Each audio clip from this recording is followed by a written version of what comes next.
시장도 어렵고 주도 섹터를 잡는 것도 거기서 또 어떤 대응을 취하는지 고민하는 것도 참 어렵습니다.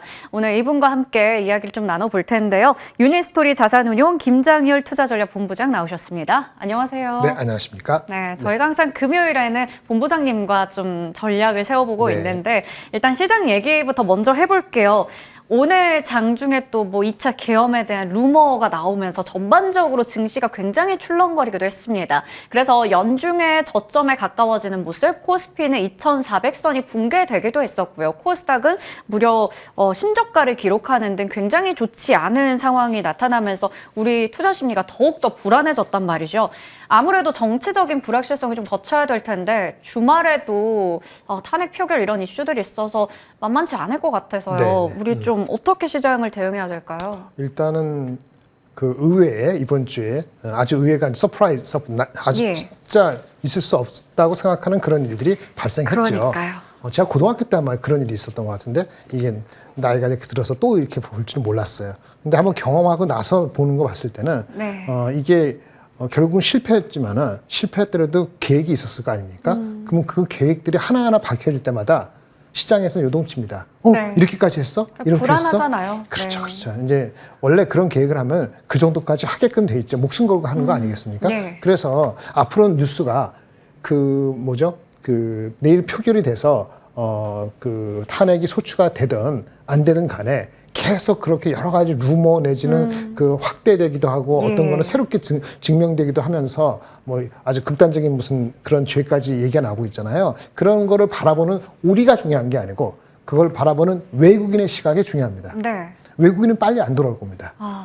이것이 소추가 되더라도 그 실제 그 탄핵이 결의가 되는 그 현재까지 갈 때까지는 계속 엎치락뒤치락 할 거예요. 그럼 언제가 바닥이냐 물어볼 텐데 바닥은 하나입니다. 많은 사람들이 극단적인 공포가 엄습했을 때 주가가 바닥이에요. 그게 오늘인가 아닌가 제가 앵커 시작하기 전에 여쭤봤는데 공포스럽고 도망가고 싶고 뭐 그런 정도 느꼈다 그러면 바닥이고요. 그렇지 않다 그러면은 이렇게 왔다 갔다를 좀 더 진행될 가능성이 있다라고 말씀을 드리는 거고 다만 이런 건 있죠. 우리가 근본적으로 우리의 밸류에이션이라는 게 있는데 그게 2,400, 2,300 이렇게 얘기할 때 이게 있기 때문에 과연 여기서 얼마나 추가적으로 이제 전쟁이 나는 정도가 아니면은 그렇게까지 이게 실패로 들어갔잖아요. 만약에 실패가 아니고 만약에 그렇게 해서 혼란이 실제 왔다 봅시다. 그러면 레벨이 다른 거잖아요. 그게 아니고 어차피 이제는 2차를 뭐 한다 하지만은 누가 그걸 들을 일도 없으니까 그게 아니라 그러면은 얼마나 시간이 걸려서 이것이 차분해질까. 우리부터 차분해져야지 외국인들도 차분하게 바라볼 거니까 그 시간과의 싸움이 있다. 이렇게 보시면 되고 진짜 바닥은 오늘인지 아닌지 오늘이길 바라지만은 그거는 공포가 엄습했는가라고 돌이켜 보시면 되고 어떨 때 어떻게 하겠어요? 그럼 한국의 비중이 있는데 나올 수도 없고 오늘 같은 날은 파는 게 아니죠. 그럴 때는 자기가 믿고 있는 주식을 오늘 말씀은 실적이 받침이 되는데 미국하고의 이슈가 아주 크게 되지 않는 그런 주식 중심으로 사고 싶은 곳에 얼마요? 맥시멈 한 30%, 50%. 이 정도만 저가 매수 이런 식으로 접근하는 것이 유일한 방법이다라고 얘기를 할 수 드리겠고요. 빠르면 뭐 1, 2개월 끝날 수도 있고 뭐 대통령의 결단에 따라 또 여러 가지 될 수 있는데 보통 이렇게 되면 3개월은 거치는 건데 시즈널리티 비수기가 또 우리 1월 달까지이기 때문에 우리 그 반도체나 여러 가지 시츄에이션이 그래서 뭐 조금 리스크를 이렇게 갖고 싶지 않은 분들은 아까 말한 30%, 20% 하고 이게 이게 이제 그 구름이 좀 거치는 그런 느낌이 반은 언젠가 1월 20일 날 미국이 취임을 하면서 우리 삼성전자 실적 나오고 요런 그 우리 추석 구정 전후로까지 봤을 때 좀 불안한다 이런 개념으로 접근하시는 것이 나을 것 같아요. 네. 안 그래도 좀 불확실한 요소들도 많았고 외국인들의 발길을 좀 돌리게 되는 요소들이 있었는데 뭔가 하나 큰 사건이 또 추가가 되다 보니 일단 시간은 좀 필요할 것 같습니다. 당분간은 그러한 모습 속에서 증시가 좀 급등락할 수 있다. 변동성 유의하자라는 말씀도 주셨어요. 자, 그러면요. 어제 같은 상황에서도 반도체가 너무나 좋은 모습을 보여줬었거든요. IT 투톱도 잘 버텼고 나머지 HBM, 뭐 장비단도 좋았습니다. 근데 오늘은 또 분명하게 갈리죠. 삼성전자, SK하이닉스 딱 갈리고 있는데 특히 SK하이닉스요. 엔비디아 어제 뭐 약보합 정도였거든요. 근데 SK하이닉스는 뭔가 엄청난 악재가 있었던 것도 아닌데 빠르게 또 17만 원 선을 깨고 내려갔습니다. 와, 하루 만에 이렇게 되면 최근에 삼거래일 올라온 게 뭐가 되나 이런 생각도 들어서요. 네. 차라리 이럴 때 단기적인 뭐 영향권에 들었다라고 생각해서 매수하는 게 나은 대응일까요? 네, 어저께와 오늘 사이, 어저께 나온 뉴스가 오늘에 새롭게 뭐 그것이 틀렸다 이렇게 나온 게 없기 때문에 네. 기준은 맞고요. 아마 그래도 바닥에서 조금 올라오는데 파는 그거는 만약에 기관이 아니고 외국인이라 한다면은 그거는 전체적으로 한국 시장에 대해서 지금 어저께 그저께 뭘 팔았어요? KB은행을 엄청 팔았잖아요. 네. 그게 뭐 특별히 무슨 이슈가 있었나요? 다만 새로 지금 정부하고 가 추진 못할 것 같다 그런 것 때문에 네, 우려가 있었죠. 많이 오른 걸 예. 뺀 거잖아요. 아주 엄청나게. 그러니까 하루 이틀짜리에 하이닉스나 삼성전자가 특별히 내세울 게 오늘 사이에 어저께 오늘 사이에 나올 건 없어요. 거꾸로 어저께 나온 뉴스가 그러면 진정 우리가 어저께 3% 이상 올라갈 그런 건덕지였는가 그걸 보실 필요가 있어요. 그래서 가져온 것이 어저께 나온 뉴스, 그저께 나온 뉴스, 그다음에 삼성 하이닉스의 최근 일주일간의 네. 실적에 대한 기대치 이런 것들이 네. 어저께 뭉쳐서 그동안 많이 내려갔으니까 어저께 3% 올라갈 만 했는가? 삼성전자는 비우고 네. 삼성전자는 자사주가 있기 때문에 어저께 덜 올라가나 오늘 시장을 받쳐주나 큰 의미는 없거든요. 네. 그래서 하이닉스 반도체 관련된 뉴스와 실적에 대해서 다시 한번 짚어볼게요. 볼게요. 예, 중요한 걸 보여드리겠습니다. XAI라고 있습니다. 우리 그 오픈 AI를 많이 아시죠? 네. 예, 그 마이크로소프트가 투자하고 있는 우리 챗GPT를 만든 데가 오픈 AI인데 네. 비상장이죠. 또 비슷하게 XAI가 있습니다. XAI는 테슬라, 머스크가 갖고 있는 회사예요. 여기서 그 로켓이라고 걔네들이 또 우리 그 라지 랭귀지 모델이 있는데 걔네들이 슈퍼컴퓨터라고 하는 것이 콜로서스라고 있는데 네. 이것이 지난 한 4개월 동안 그 GPU 가지고 이렇게 새롭게 구축을 했어요. 네. 그게 10만 개 정도 구축을 한 거거든요. 3개월이 아니고 4개월 정도에. 네. 근데 이번에 계획을 발표했어요. 네. 10배, 오, 100만 개 정도를 네. 구입해서 GPU를 이거를 엄청난 이제 라지 랭귀지 모델, 대형 언어 모델을 기반을 해서 콜로서스를 업그레이드 하겠다 그랬거든요. 그거 엄청난 거잖아요. 예. 이 100만 개가 얼마냐면은 하나당 지금 3만 불 정도 하니까 3만 불, 4만 불 하면은 최소한 300억 달러 이상의 규모거든요. 물론 한 번이 아니고 3년치가 될 수도 있고 뭐 한꺼번에 구입할 수도 있는데 300억 달러 이상이면은 엔비디아가 지난 분기에 실적 나온 게 350억 달러니까 엔비디아 한 분기 정도 매출에 해당되는 금액을 필요한 수요가 XAI한테 있다는 거잖아요. 네. 굉장히 긍정적이죠. 그래서 엔비디아가 많이 올랐고 사실 마이크론도 많이 오르고 어저께 하이닉스도 많이 오른 게 이게 가장 컸던 것 같아요. 네. 그럼 오늘 마이크론은 왜 빠졌을까요? 마이크론은 2% 빠졌거든요. 네. 그러니까 그런 거니까 그게 그것만 가지고 움직인다 아닌다 할 수는 없지만 어저께 오른 거는 이런 이유가 있었던 거지요. 네. 또 하나 뉴스는 엔비디아에 대한 영향을 준 건데 엔비디아 우리가 블랙웰 그러죠. 네. 호퍼 말고 거기에 이제 HBM3E가 들어간다 이러는 건데 블랙웰 다음에 루빈이라고 있거든요. 루빈이라는 또 새로운 제품이 준비되고 있는 게 예. 26년에 준비되는 게 있었어요. 여기에 HBM3E 지금 삼성전자 막 콜하려고 하는 거 하이닉스가 1등인 거 말고 그다음 HBM4를 장착하게 돼 있어요. 근데 이게 예상보다 빨리 앞당겨질지도 모른다.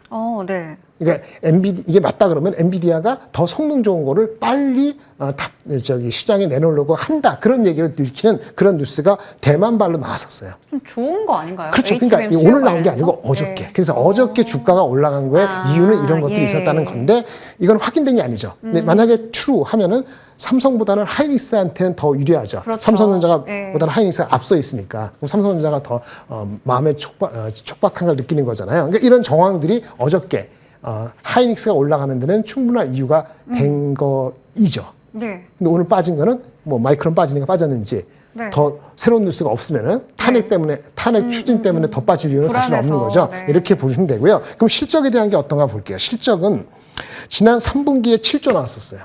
그래서 원래 그 한 2주 전까지 해도 처음에 실적 나오고 나서 4분기는 HBM 잘 나가니까 뭐 한 8조 5천억까지 할 수 있어 라고 생각했다가 보실까요? 7월 27일자에 지난주에 네.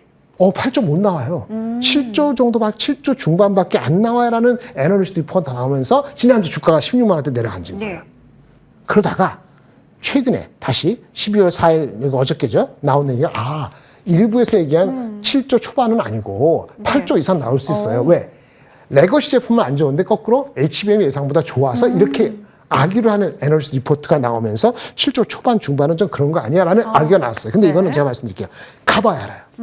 설사 4분기 실적이 3분기보다는 좋은 7조, 7, 8천원, 8조가 나온다 하더라도 1분기 갔을 때 비수기가 너무 세면은 우리 휴대폰 PC 잘 안 팔리면은 HBM이 엄청나게 팔리는 게 더 눈에 보이지 않으면 여기 보시다시피 대부분이 어떻게 돼요? 4분기보다 중요한 건 1분기에 더 내려간다고 보거든요. 4분기가 얼마이든 간에 1분기에 내려간다고 보기 때문에 그럼 주가가 어디까지 올라가고 천천히 가야 되느냐 이런 거 계속 가늠하게 되는 거예요. 그래서 우리가 지금 단기 트레이딩에 완전히 한국의 대표주 삼성하이닉스가 딱 갇혔기 때문에 장애가 불어날 때는 가장 큰 것부터 뺄 수밖에 없는 그런 거에 어떤 연동성 아닌가 이렇게 좀 보입니다. 그래서 결국은 어저께 삼성전자 하이닉스의 핵심이었던 무빈이라든지 뭐 아까 저기 XAI 그다음 하이닉스에 대해서는 실적이 그렇게 나쁘지 않을 수도 있는데 이런 기대감이 힘껏 반영된 거고 오늘은 장애 분위기하고 마이크론 빠진 거가 결합이 돼서 내려간 건데 삼성이 안 빠지는 건 자사주 때문에 안 빠진다 이렇게 결론을 드릴 수 있겠고요. 참고로 말씀드리면 삼성전자 같은 경우는 이익에 대한 기대치가 지난 분기에 9조 2천억인데 이번 분기도 한 9조 한 5, 6천억 나온다고 봤는데 이것도 살짝은 이번 주에 들어와서는 9조가 나올까? 이런 얘기들이 조금 나오기 시작해서 사실은 삼성도 하이닉스랑 비슷하게는 그렇게 아주 낙관할 수는 없는데 워낙 많이 빠지고 자사주가 있다 보니까 시장의 방어 역할을 하고 있다. 이렇게 결론 질 수 있겠습니다. 네, 그렇다면 SK 하이닉스는 매수를 해도 괜찮은가? 그렇죠. 이 부분에 저점 대해서는. 매수를 할 수 있죠. 할 수 있는데 우리 장이 워낙 안 좋으니까 아까 말한 것처럼 어떤 주식이든 저도 변압기도 좋아하고 저희 화장품도 지금까지 빠졌는데 워낙 많이 빠진 게 있다 보니까 사실은 뭘 먼저 사느냐는 거죠. 그다음 우리나라를 완전히 버리는 거면 외국 입장에서는 KB 뭐 저기 밸류 앞을 다 포기하고 지금 어저께 다 나갔는데 사실은 오늘 내일 만약에 탄핵이 추진되고 그때 안 되더라도 계속 탄핵을 하고 그다음에 제가 오늘 준비한 게 있는데 사실은 이재명 대표 같은 경우에 블룸버그에서 TV 인터뷰 중에서 얘기한 것 중에서 탄핵이 어떻게 되냐 제가 그 정치적인 얘기를 하려는 게 아니고 거기서 얘기한 주식에 관련된 얘기를 물론 외국인 투자자를 위해서 입섭이 비슷하게 한 것일 수도 있지만은 근데 이 시점에서 얘기한 게 두 가지가 있어요. 뭐 우리가 싸다, 뭐 국가 경제 걱정하지 마라. 이건 누구나 그렇게 얘기하겠고 딱 질문에 나왔을 때 상법 개정안은 통과한다. 통과시키겠다는 의지를 표명했고 공매도는 필요한 시스템이다. 이건 뭐냐면은 외국인들이 하려면 공매도 다시 열어줘야 된다 얘기거든요. 원칙적인 거지만은 그런 얘기를 한 번 더 강조했다는 측면에서 앞으로 향후 전국이 어떻게 되냐에 따라서는 의외의 바닥일 수도 있는 건데 외국인이 과거 경험했잖아요. 과거에도 외국인이 한두 달 정도는 그렇게 확 안 들어와요. 그리고 나중에 들어오거든요. 그래서 우리는 좀 인내가 좀 필요한 국면에 직면한 거는 현실이다. 이렇게 말씀드리겠습니다. 네, 저희 IT 투톱의 흐름에 대해서도 좀 짚어주셨습니다. 인내가 확실히 필요한 구간이다라는 부분도 얘기해 주셨고요.